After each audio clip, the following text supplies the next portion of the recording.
أهلا بكم مجددا، وأرحب بمحللي مساء المونديال بكل تأكيد الذين نترافق معهم طيلة أيام هذا العرس العالمي، وأرحب بمن عاد مجددا والتحق بمساء المونديال. جمال بالعمري، عدنا والعود أحمد، ومرحبا بك جمال. مساء الخير. تشرفت بالتواجد هنا معكم مساء المونديال، خاصة مع الأستاذ فتحي والأخ جمال، ومعك أنت أيضا. بارك الله فيك سي فتحي. نقولوا في ليبيا مثل غاب وجاب، جمال غاب وجاب. هي عادة والعود جمال مش لا والله قاعدة ما شاء الله تبارك الله، والأناقة ما فهمتش عمل رحت الجزائر غير عادية معناها. رحت جبت شوية من الجزائر وجيت نجيب لك المرة الجاية، نجيب لك شوية. لا محليها، ورجعنا للقاعدة المغاربية الحلوة الحلوة. توا نغزر مغرب، تونس، الجزائر، ليبيا، كلنا اليد في اليد، حتى كي روحنا مونديال اليد في اليد. شكرا سي فتحي. جمال منورنا دائما، واهلا ومرحبا بك. تحية هارد لك لنا جميعا. تحية إليك مراد، تحية لفتحي، تحية للأخ جمال بالعمري، وتحية للمشاهدين والمشاهدات الكرام. بالعمري ما رجعتها كملوا العرب. تهنى عليهم. يصدر الستار على المشاركة العربية والإفريقية. أكيد. قبل ما نبدأ حديثنا عن هذه الحلقة وأبرز الأحداث والأخبار والمستجدات من المونديال، دعونا نقف عند أبرز النقاط والأرقام. نقف لموضوع الراس الأخضر وفوزينها، وكيف تحولت شهرته إلى مكاسب للوطن وللرأس الأخضر، ونمشوا أيضا لحدث بارز وهام، المنتخب المصري الذي خرج من دور 16 من كأس العالم في مشاركة تاريخية بالنسبة للفراعنة وبمستوى قتالي، وبخروج لربما ترك لغط كبير في الأوساط. الجماهير تستقبل المنتخب المصري استقبال الأبطال. هذه الفيديوهات واللقطات تبين لربما رسالة أبعد من الاستقبال، رسالة مفادها أن الجماهير المصرية بدأت تعتبر في هذا المونديال هو نقطة انطلاقة نحو الأمام بالنسبة للمنتخب المصري، ولإعادة أمجاد كرة القدم المصرية على الصعيد الإفريقي وأيضا على الصعيد الدولي. هذه اللقطات سيد فتحي لربما هي طقوس لا تجدها أحيانا إلا في الوطن العربي، لكن المنتخب المصري والمؤشرات اللي قدمها في هذا المونديال جعلت من هذه الجموع تخرج وتستقبل المنتخب المصري في مدينة العلمين اللي تبعد مسافة طويلة عن القاهرة، ولربما في الغد سيستقبلهم الرئيس عبد الفتاح السيسي، ولربما انطلاقة جديدة لكرة القدم المصرية هذا المونديال.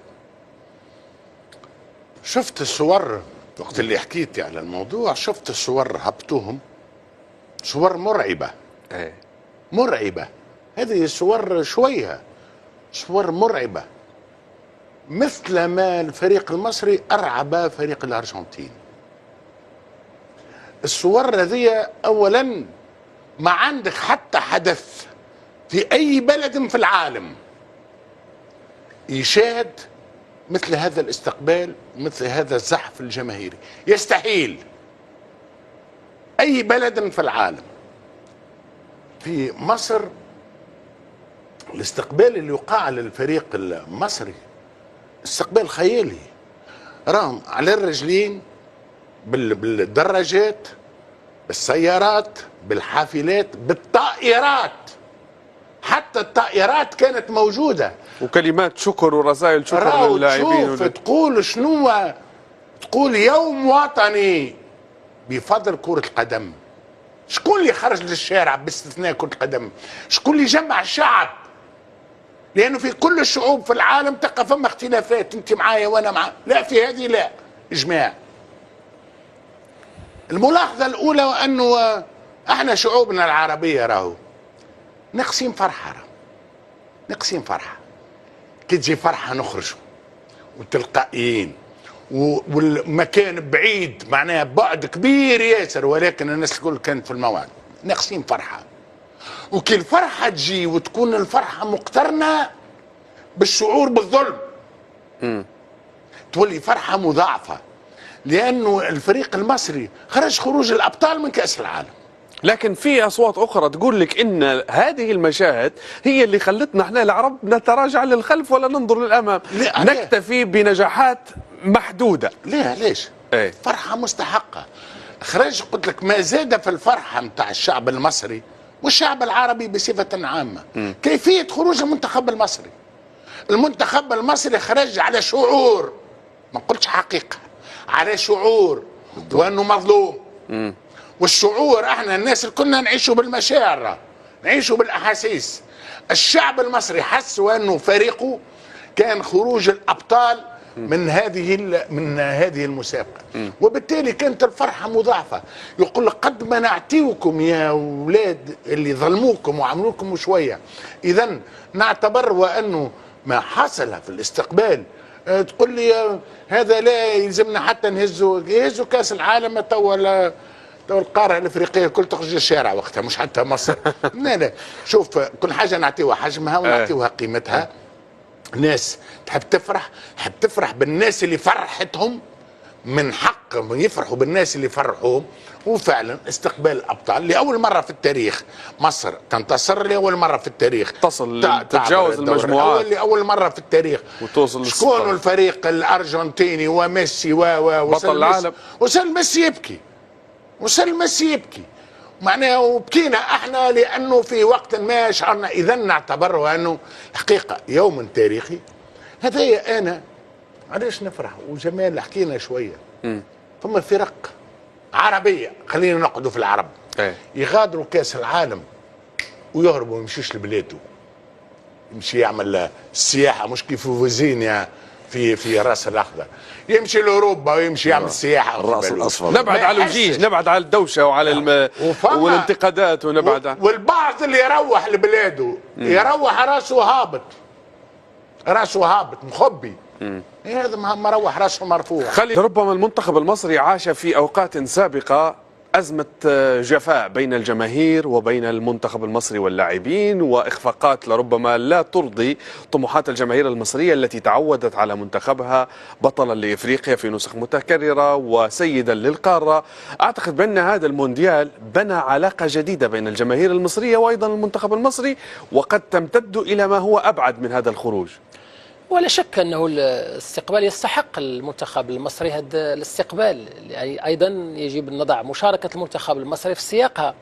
المنتخب المصري جاء أيضا محمل بالكثير من الطموحات وبالكثير من الأهداف. كان الرهان أن يتجاوز يعني دور المجموعات، أن يحقق الانتصار الأول في المونديال. نجح يعني في ذلك وعبر إلى الدور 32، واجه أستراليا، ثم كانت المقابلة الأخيرة أمام منتخب الأرجنتين. فبالتالي المنتخب المصري يستحق هذا الاستقبال. لماذا؟ لأن الأمر يتعلق بمشاركة تاريخية بالنسبة للمنتخب المصري في المونديال. لم يسبق له يعني أن وصل لهذه المرحلة على مستوى المونديالات. فبالتالي يعني كان تجاوب شعبي، كان أيضا رسالة حب، رسالة اعتراف أيضا بما قدمه المنتخب المصري وقدمه لاعب المنتخب المصري. من الصعب التحدث عن الجفاء يعني في المرحلة السابقة. لماذا أيضا؟ لأن المنتخب المصري في آخر كأس إفريقيا بلغ أيضا المربع الذهبي لكأس إفريقيا الأمم، تأهل أيضا إلى كأس العالم، وهذا أمر عادي جدا اليوم بالتأهل إلى كأس العالم. ولكن أيضا على مستوى كأس العالم يعني حقق الإنجاز يعني بالنسبة للمنتخب المصري وبالنسبة لكرة القدم المصرية.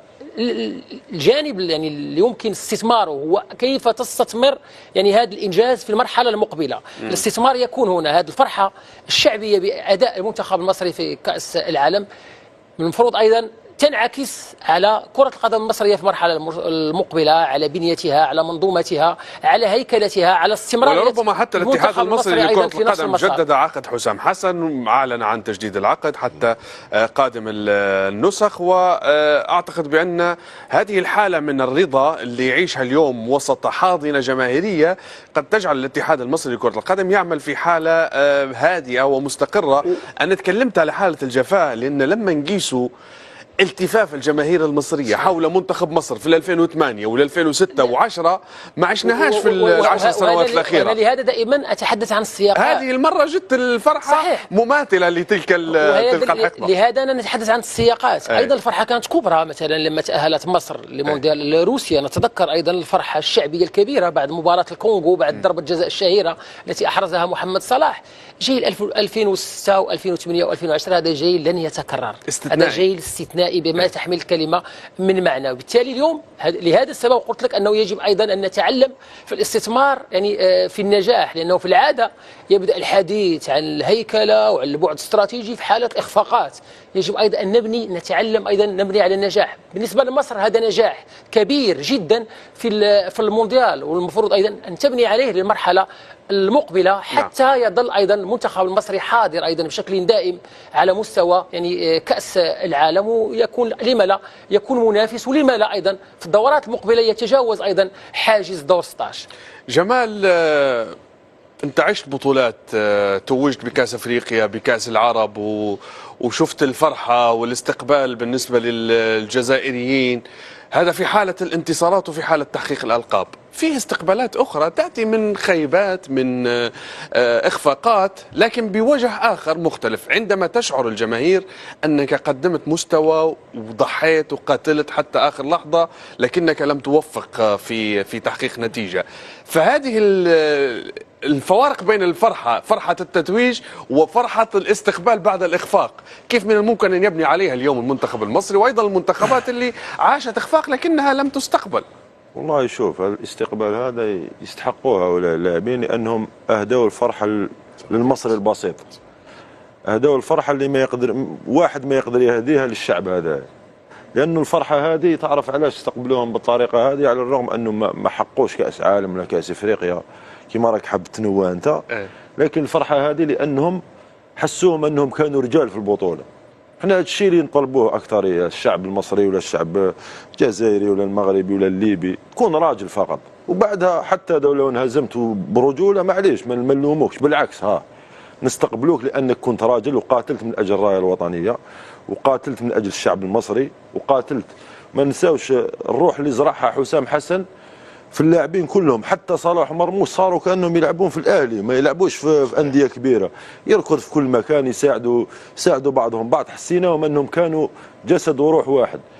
ونشوف انه وشوف حين تكون راجل الكل حاضر هنا، كل لاعبين يعني. صلاح ما قالكش انا لا نروح نوقع ولا نروح اجازه ولا نجي نستقبل، صح ولا لا؟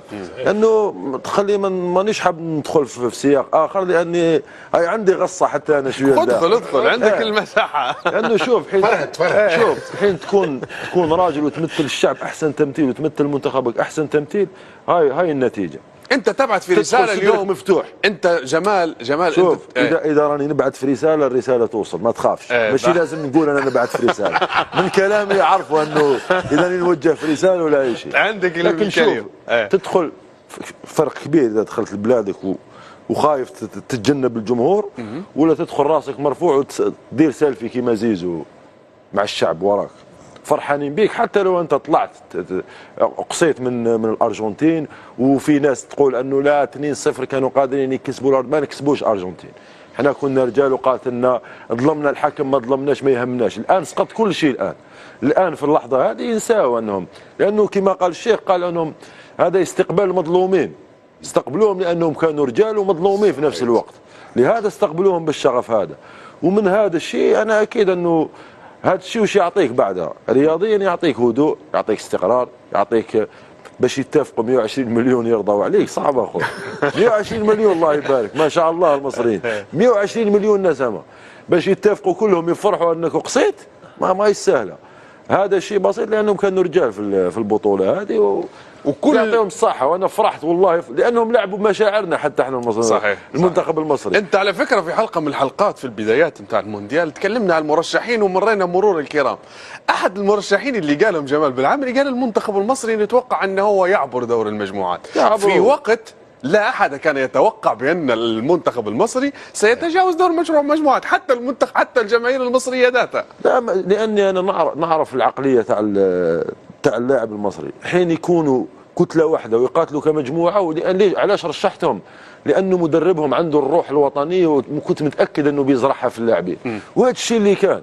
تحب الجرينتا والقتال وتحب الروح فنيا فنيا ما نقدروش الكبار القوم، شئنا ام ابينا. هذوك اسبانيا وفرنسا والارجنتين فنيا فوارق فنيه كبيره هاربين عليه. نقدروا نلحقوا لهم بالقتاليه هذه، وهذا الشيء اللي نقدروا نلحقوا. يوم خشمك يتكسر، يوم هذه هي احنا هذا سنك تطيح. ونهنيهم ان شاء الله. نتمنى كل خير المنتخب للشعب المصري الشقيق. مبروك عليهم والله. ان شاء الله من هذا الشيء ان شاء الله كما قال الاخ جمال نبني ونتعلم ونبني على النجاح ان شاء الله.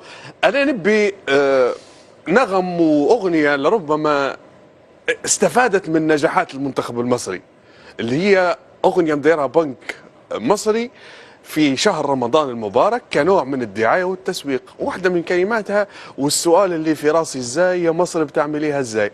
اليوم كل يوم ينطرح هذا السؤال. هذه المشاهد كيف تخلقها مصر والجماهير المصريه لمنتخب تكلمنا انه هو خارج من كاس العالم؟ وهذا سؤال لربما يحير العالم حتى. استاذ فتحي، المصريين اليوم هذه الفرحه ليست فرحه تتويج، ليست فرحه وصول للنهائي، ليست فرحه وصول للنصف نهائي، هي فرحه لروح أعيدت مجددا في جسد المنتخب المصري اللي عرف عنه بأنه منتخب يلعب بالروح أكثر من شيء آخر. شوف، فرحة التتويج يمكن ما تجيش كما هذه، لأنه الفرحة هذه فيها مشاعر مزدوجة ومختلفة، برشا مشاعر، برشا، بين الغضب والفرحة والفخر والاعتزاز، وكان بالإمكان أفضل مما كان، برشا مشاعر. ولكن المشاعر هذم الكل كتلمهم مع المنتخب المصري تخرج بعبارة السر، تخرج بكلمة السر. كلمة السر جمال عودها 10 مرات، هو يتكلم وانا نحسب 10 مرات. هي رجال. ايوه. وقت اللي تكون راجل وتدافع ويراك وتضرب والدم هابط وتعيط سيء، لأن أنا ريت روحي فيك. أيوة. أنا ريت روحي فيك. أنا كنا نتفرج ماذا بيا نقوم. وقت اللي اللاعب المصري واحد من 120 مليون يراو فيه وأنه هو يمثلهم، انتهى الموضوع. صحيح. رأي التتويجات تمر، أما فما صور تبقى في الأذهان. رجال كانوا ورجال، وفما شعور إلى حد وأنه كما قال جمال، وقال جمال خويا راهو نحبوا فرحة. احنا راهو الشعوب العربية عندنا شعوب مدمرة، الناس ما خلتش على قوته. في الضحكة نساها في الارشيف، الضحكة في الارشيف، الفرحة من الارشيف. شعوبنا مدمرة، العديد من مش الشعوب الكل حقيقة، من فئات في المجتمع مدمرة تعبة ما خلتش على قوته. تلقاه مسكين ظروف في تونس، في الجزائر، في ليبيا، في امريكا. في امريكا عندهم 2 ملايين اسداف عايشين في الشارع. فما هي كل المدمرين تجيب له فرحه عندها ثمن، مش يستقبلهم الرئيس السيسي، مش يستقبلهم الشعب، مش يستقبلهم. هم دخلوا للتاريخ اليوم، دخلوا للتاريخ لانه كتبوا تاريخ جديد نتاع مصر. مصر تجاوزت عقدة كأس العالم، وما تجاوزتش عقدة كأس العالم بالمرور للدور فقط، لا، المرور الأول والثاني، ومع الأرجنتين في مقابلة العالم انقسم فيها. حتى عمدة نيويورك دخل فيها، حتى عمدة نيويورك قالت بيلانتي ومش بيلانتي، تلاقيها بأموره غادي لا لنا بمصر. لا، شوف الشغف نتاع كرة القدم. نرجعوا لفوزينا، نرجعوا للتصاور هذا. ودي كرة القدم مش لعبة، راهي ردوا بالكم. لازم تكون لعبة خطيرة، لازم يكون لعبة كيما الوليد الصغير الرضيع تجيب له لعبة يبدا يضحك، يبدا هكا بالتلقائية. صحيح. وكل البراءة نتاعو كيما براءة عبده نتاعنا، البراءة المزيفة تاع عبده. ولهذا نقول صح عليهم مصر عايشين فرحة. صحيح. يوم تاريخي ويستحقوا ودخلوا للتاريخ. والله الحقيقة انا من الناس اللي نفرح للمشاهد دي. انا ما ندورش في الخساره والربح، وقصه كاس عالم، كاس العالم لها ناسها ولها، باش نكونوا واقعيين ومتصالحين مع الذات. اهم شيء انهم سينقذوننا من مجدي عبد الغني وضربة الجزاء التي سجلها مع المنتخب الهولندي في كاس العالم 1990. كان اعتقد ان هذه الصفحه طويت ان بالنسبه للمنتخب المصري والشعب المصري طويت يعني بشكل نهائي. هذا جانب. الجانب الاخر ايضا، من الان الفرحه من يعبر عنها؟ الشعب المصري، جماهير ايضا كره القدم وغير جماهير كره القدم. فبالتالي حينما تكلمت عن الاستثمار أيضا في النجاح، فهذا الإنجاز أيضا يمكن أن يكون مدخل وفرصة لعودة الجماهير أيضا إلى الدوري المصري، لأنه دوري أو بطولة أيضا بدون جماهير تفتقد الدفء، تفتقد الكثير من الأشياء. فيمكن أن يكون أيضا مدخل ليعود الجمهور أيضا إلى مباريات الدوري المصري، ليمنحها الشغف، ليمنحها الإثارة، ليمنحها الحرارة، ليمنحها أيضا الدفء اللي افتقدوا الدوري المصري. وعلى ذكر هذه الفرحة، جعلت من هاني أبو ريدة يطالب بالاتحاد الأفريقي لكرة القدم بزيادة المقاعد في كأس الكونفدرالية ودوري أبطال أفريقيا، ويحاول اليوم حتى الوزن بتاع المنتخب المصري وبتاع كرة القدم المصرية تحسها بدت ترجع لمكانتها الطبيعية. مصر كانت مطلب أبو ريدة معقول جدا، لأنه غير المعقول اليوم أنه القارة الإفريقية على مستوى المشاركات القارية، دوري أبطال إفريقيا وكأس الاتحاد الإفريقي، أنه الدول التي لديها بطولات قوية مثل بقية الدول، اليوم المغرب، مصر، الجزائر، تونس، هذه جنوب افريقيا، ايضا انغولا، تستحق مقاعد اكثر على مستوى دوري ابطال افريقيا وعلى مستوى كاس الكونفدراليه. هو ربما الامر ماشي باتجاه الاهلي المصري، اخذت تقييم بس بسيط. لا شوف، احترموا ذكائنا شوي. هي قول لي. هاني ابو ريده المطلب هذا حقد قدم عنده 10 سنوات، ممكن نتبعه في اوروبا. علاش قدم تو؟ لانه الاهلي جا الثالث، لانه الاهلي مش باش يشارك في الشامبيونز ليج. انا شامبيونز ليج بلاش الاهلي مش شامبيونز ليج، متفقين اوكي، مع احترام الذكاء نتاعي. ما تقوليش لي تطور الكوره ولي قول لي يا ولدي راهو شامبيونز ليج بلاش الاهلي، شامبيونز ليج يتيمه. نزيدوا الاهلي نبدلوا القانون. انا هذه الحاجه اللي ما نحبهاش، اني نبدل القانون لفائده زيد او عمر او لظرف معين. لو الاهلي كان بطل، وانا نحب الاهلي راهو رد بالك، نحب الاهلي وندافع على الاهلي، وانما نقول يا هاني يا ابو لعبه واضحه. وماذا بيا حتى هو يبي يحقق من خلالها مكاسب ذاتيه، اللي هو كون انه هو رجل قوي في الاتحاد الافريقي وفي الفيفا، ومعاه مشية مصر ومع التفاف الجماهير والاعلام حوله، وهذه حتى تعطيه دفعه مستقبليه. الامانه يا مراد، هذا النقاش ما بداش هاني ابو ريده، هذا النقاش كاين موجود. فتحنا قوس سريع. لا، النقاش موجود، اللي هو موجود في المغرب، موجود في الجزائر، موجود في مجموعه من البلدان. ضروره صحيح ان هناك بعض الامور يتم استغلالها، هذا امر لا نقاش فيه، ولكن في العمق المغرب، مصر، الجزائر، تونس، في استثناء لبعض الدول المتفوقه مقاعد اكبر على مستوى دوري ابطال افريقيا وكاس الاتحاد الافريقي. هناك بطولات قويه في اوروبا، وهناك ايضا بلدان لديها مقاعد اكثر. غير المقبول اننا نتعامل مع بطولات قويه مثل البطولات اللي هي ضعيفه جدا. خويا جمال يعجبني في العمق، يعوم في الغريق. انا خويا نعوم الفوق عشط. طيب، ننهي الحديث عن الفرحه والاحتفال باستقبال المنتخب المصري. شو رايك يا سي فتحي في سيناريو المغرب وفرنسا؟ فنيا مسكرين الكتاب وفاهمين كل المعطيات وتكلموا فيها الجميع على فوارق فنيه وعلى استحقاقيه فرنسيه للفوز وللنتيجه، لكن اعطيني الجوانب الاخرى، ما حتى هذه تفرق. جوانب عديده الحقيقه، مقابله كلها دروس، من اول الدروس اللي نقولها يا مغرب ارفع راسك. 8 من 48 في الثامن 48 كاس عالم من كل القارات. انت وصلتنا، المغرب عايشتنا من 11 جوان ل 10 جويلية شهر، فمنتخبات خرجت بعد اسبوع 10 ايام. المغرب عايشنا، المغرب عايش البلاتوات العربيه. شكون اللي عايشنا؟ مصر ثم المغرب. والمغرب بين قوسين برشا ناس ربما يتغلط، المغرب راهو تجاوزت مرحله بعد مصر. مرحله بعد مصر ثم النهائي. ثم النهائي. مصر في الدور السادس عشر. الربع. احنا عندنا قسوه. الربع. احنا عندنا قسوه على المغرب. عندنا قسوه مش مبرره. شنو هي القسوه اللي عندنا على المغرب؟ وانه المره الاخرى في النصف النهائي لازم يجيك تربح وتهز الكاس وتروح. يلعب وحدك معناها. ما نراوش للمغرب. انا اقول لكل جواد كبوه. تبقى الجواد نتاع المغرب 5 مرات رقصنا وشيخنا.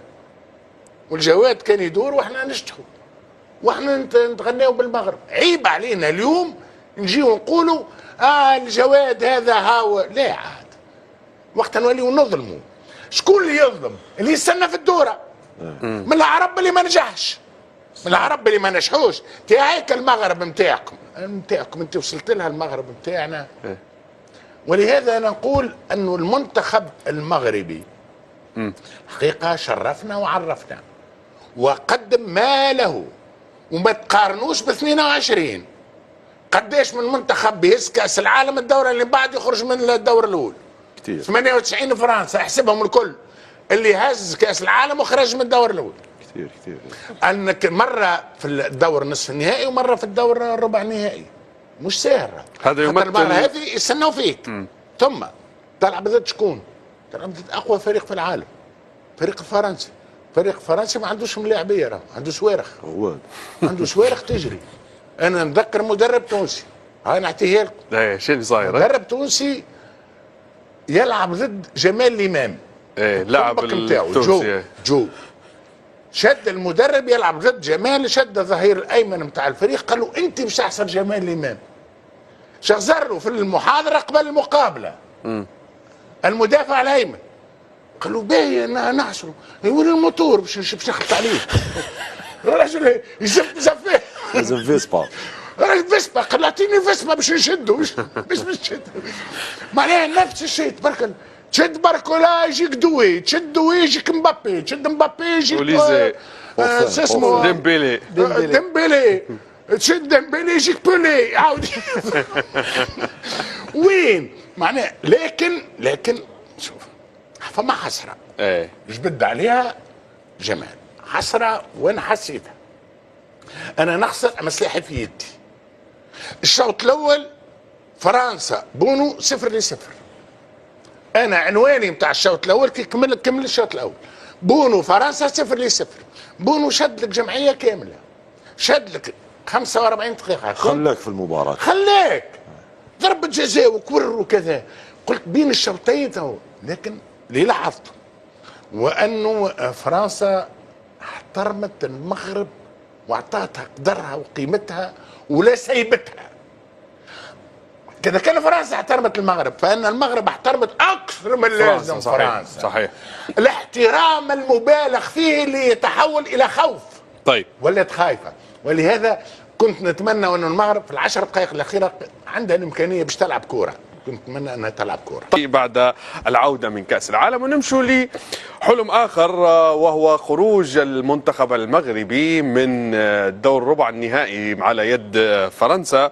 واعتقد بان المنتخب المغربي سقط الحلم وبقى الكبرياء. هذا هو العنوان اللي حنبدو به حديثنا في هذا المحور. جمال، المنتخب المغربي غادر كأس العالم بعد ما بنى طموحات كبيرة لدى الجماهير العربية كاملة وأيضا الشعب المغربي، لكن زي ما تكلمنا ونرجعوا للتصالح مع الذات. كرة القدم تبدأ فيها الفوارق ولربما يبدأ فيها حتى المونديال في هذه الأدوار الإقصائية الحاسمة والهامة. والله شوف يعني صحيح انه المنتخبات اللي بقات كلها يعني قويه جدا، لكن ما لازمش نصغروا واش عملوا. يعني وصلوا واصطدموا